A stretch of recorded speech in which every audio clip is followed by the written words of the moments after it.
Remembering always the significance of the three primary colors on the astral plane, let us consider the meaning of the combinations, shades, hues, and tints of these colors.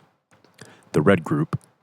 In this group of astral colors seen in the human aura, we find strongly in evidence the clear, bright red shade, similar to that of fresh, pure arterial blood as it leaves the heart, filled with pure material freshly oxygenated.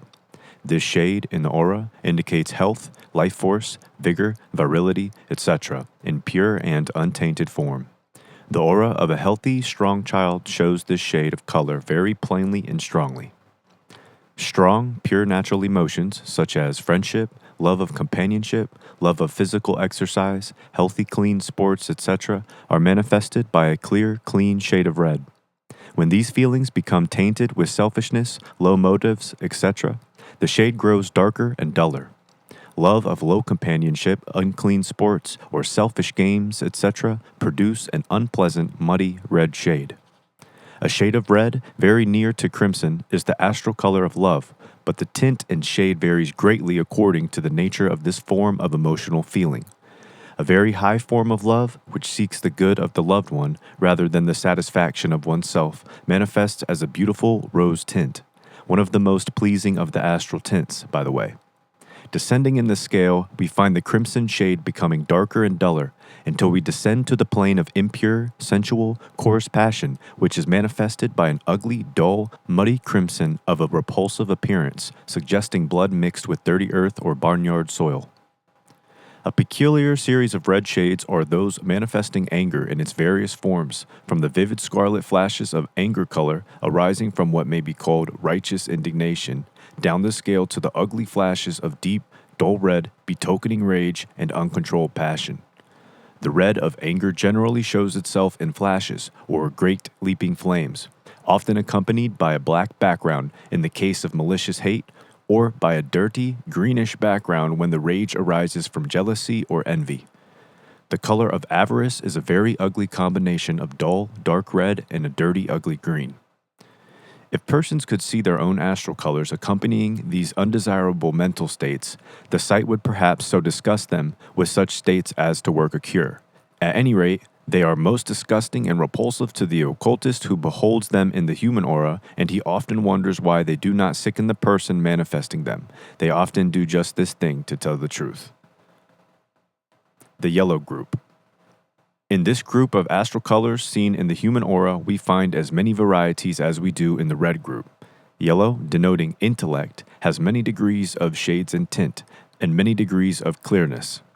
An interesting shade in this group is that of orange, which represents different forms of pride of intellect, intellectual ambition, love of mastery by will, etc.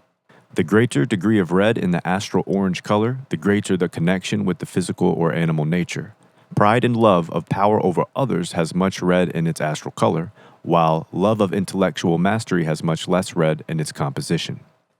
Pure intellectual attainment and the love of the same is manifested by a beautiful clear golden yellow. Great teachers often have this so strongly in evidence that at times their students have glimpses of a golden halo around the head of the teacher. Teachers of great spirituality have this nimbus of golden yellow with a border of beautiful blue tint strongly in evidence. The paintings of the great spiritual teachers of the race usually have this radiance pictured as a halo, showing a recognition of the phenomenon on the part of the great artists. The green group. This is a peculiar group consisting, as of course it does, of various combinations of blues and yellows, tinted and shaded by white or black. Even skilled occultists find it very difficult to account for the fact of certain green shades arising from the spiritual blue and the intellectual yellow. This is one of the most obscure points in the whole subject of the astral colors, and none but the most advanced occultists are able to explain the why in some instances. The key is found in the fact that green lies in the center of the astral spectrum and is a balance between the two extremes, and is also influenced by these two extremes in a startling manner. A certain restful green denotes love of nature, outdoor life, travel in the country, etc., and also slightly differing in tint, the love of home scenes, etc. Again, a clear, beautiful, lighter tint of green indicates what may be called sympathy, altruistic emotion, charity, etc.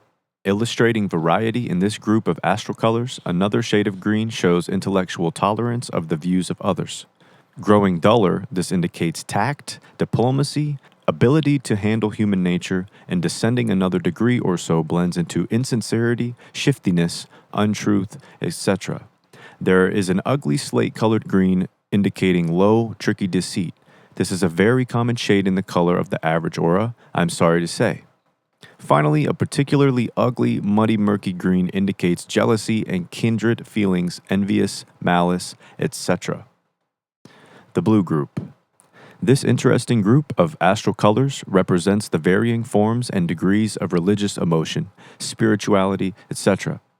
The highest form of spiritual, religious feeling and thought is represented by a rich, beautiful, clear violet tint, while the lower and more gross phases of religious emotion and thought are represented by the darker and duller hues, tints, and shades until a deep dark indigo is reached, so dark that it can scarcely be distinguished from a bluish black. This latter color, as might be expected, indicates a low superstitious form of religion, scarcely worthy of the latter name. Religion, we must remember, has its low places as well as its heights.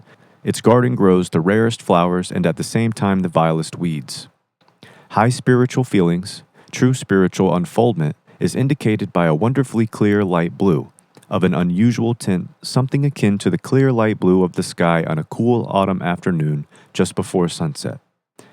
Even when we witness and approach to this color in nature, we are inspired by an uplifting feeling as if we were in the presence of higher things, so true is the intuition regarding these things. Morality of a high degree is indicated by a series of beautiful shades of blue, always of a clear, inspiring tint. Religious feeling, ruled by fear, is indicated by a shade of bluish gray. Purple denotes a love of form and ceremony, particularly those connected with religious offices or regal grandeur of a solemn kind. Purple, naturally, was chosen as the royal color in the olden days. The brown group. The brown group of astral colors represents desire for gain and accumulation, ranging from the clear brown of industrious accumulation to the murky dull browns of miserliness, greed, and avarice. There is a great range in this group of brown shades, as may be imagined. The gray group. The group of grays represents a negative group of thought and emotions. Gray represents fear, depression, lack of courage, negativity, etc. This is an undesirable and unpleasant group. Black. Black in the astral colors stands for hatred, malice, revenge, and devilishness. Generally, it shades the brighter colors into their lower aspects and robs them of their beauty. It stands for hate, also for gloom, depression, pessimism, etc. White. White is the astral color of pure spirit, as we have seen, and its presence raises the degree of the other colors and renders them clearer. In fact, the perception of the highest degree of being known to the most advanced occultists is manifested to the highest adepts and masters in the form of the great white light, which transcends any light ever witnessed by the sight of man on either physical or astral plane, for it belongs to a plane higher than either and is absolute, rather than a relative white. The presence of white among the astral colors of the human aura betokens a high degree of spiritual attainment and unfoldment, and when seen permeating the entire aura, it is one of the signs of the master, the token of adeptship.